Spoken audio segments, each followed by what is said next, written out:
Monsieur Cervantes, vous ne l'avez pas branché? Alors éteins et rallumez-le. Merci. Oui. Moi, je vais essayer de rassurer dans ce débat sur 2-3 points. Déjà, sur la dernière intervention de Flavien Neuvy, moi, je pense que le service public, effectivement, la question de la gratuité, ça se pose. Et ça se pose avec force parce que le service public est déjà financé par l'impôt. Une première fois.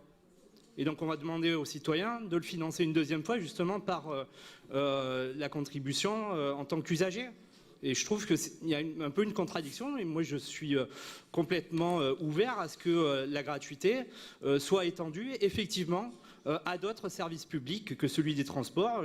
Je pense qu'effectivement les crèches c'est un coût pour l'ensemble des familles.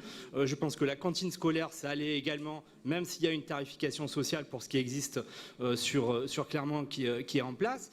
Mais oui, la gratuité des services publics, ça se pose, et ça se pose de manière globale. Moi je voulais rassurer Madame Jalicon, déjà sur une première chose. Elle a développé plein d'arguments, je ne vais pas tous les reprendre, mais je vais en reprendre un sur l'incivilité. Elle dit qu'en gros, la gratuité, parce que si tout est gratuit, plus rien n'est respecté, plus personne ne respecte rien. Moi, je crois qu'il faut regarder ce qui s'est fait dans les communes, dans les agglomérations qui ont mis en place la gratuité.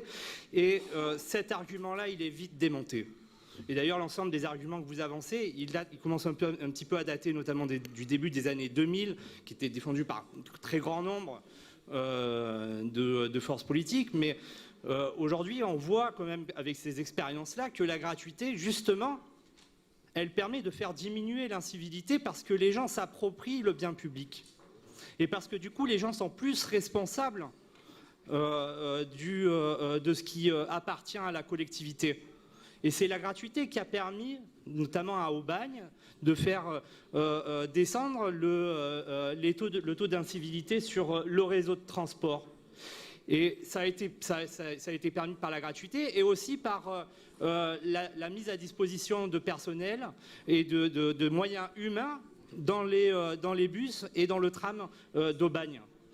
Parce qu'il y a eu des gens qui ont été réemployés, qui ont été reconvertis justement pour faire de la médiation sociale, de la médiation culturelle. Il y a eu effectivement des choses intéressantes, des espaces, des pièces de théâtre qui ont été jouées dans les bus. Et ça, c'est une véritable appropriation de l'espace public et du bien public. Donc, moi, je pense qu'il faut se rassurer sur ce genre d'argument. La deuxième chose, c'est que nous, on n'oppose pas les choses. On n'oppose pas l'efficacité du réseau et la gratuité du transport. Au contraire. C'est plutôt, on le prend de manière globale. La gratuité, c'est pas simplement une mesure de générosité tarifaire.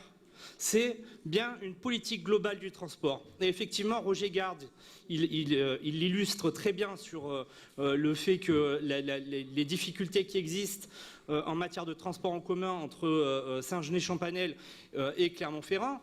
Et on pourrait aussi transposer cette difficulté à la ville de Clermont-Ferrand parce que on a un réseau qui est complètement dépassé aujourd'hui. Parce que quand il faut, par exemple, 45 minutes pour faire la Glacière, les quartiers nord. Parce que aujourd'hui, alors qu'on mettrait 10 minutes en voiture, aujourd'hui il faut prendre un bus qui nous amène à Jode et prendre le tram pour repartir de l'autre côté. Oui, c'est obsolète, c'est dépassé et ça ne répond pas aux besoins. Et je pense qu'il faut remédier effectivement à ce genre de difficultés qu'on rencontre sur l'ensemble de la ville. Parce que quand on habite un quartier qu'il faut impérativement passer par Jode ou Ballainvilliers, ça pose une difficulté pour les gens. Et donc du coup, ça pose la question de la refonte du réseau et pour que le réseau il corresponde véritablement aux besoins des usagers au moment où ils le prennent et là où ils le prennent. Et donc moi, je ne suis pas forcément pour opposer les choses parce que je pense que si on veut améliorer le réseau, il faut aussi la gratuité des transports. Alors, effectivement, la gratuité des transports, ce n'est pas du jour au lendemain. Et je pense que une des forces de l'étude, c'est que ça vient démontrer qu'on ne peut pas le faire du jour au lendemain. Parce qu'on n'a pas les capacités suffisantes pour absorber le taux de fréquentation supplémentaire qui pourrait être engendré par la gratuité. Et l'expérimentation, et c'est la force de l'étude, l'expérimentation, elle vient nous amener à dire que elle est indispensable parce qu'elle permettra de voir justement les effets de la gratuité et d'ajuster notre offre de transport aux demandes et à l'évolution que peut induire la gratuité. Et c'est pour ça que je trouve que ce qui est intéressant dans cette étude, c'est que ça étale dans le temps. Et que moi je suis d'accord, si on pose la gratuité comme ça du jour au lendemain, comme ça a pu être fait dans certaines villes, et avec les difficultés qu'on connaît sur le réseau, avec les faiblesses de notre réseau, effectivement on ne tiendra pas le coup. Mais on a la possibilité d'expérimenter et on a la possibilité du coup d'adapter le réseau sur le moyen terme, voire le long terme, pour justement faire en sorte de remédier aux difficultés et d'instaurer plus d'égalité entre les citoyens et plus d'égalité entre les villes aussi de l'agglomération. Et moi je pense qu'il faut un vrai réseau de transport et que toutes les villes de cette métropole soient desservies. C'est aussi ça l'attractivité du territoire, c'est le développement d'un réseau de transport qui soit efficace pour que tout le monde s'y retrouve sur un pied d'égalité. Voilà. Merci. Monsieur Boëlé, vous avez la parole. Alors, merci Monsieur le Président. Moi, je vais faire quelques remarques juste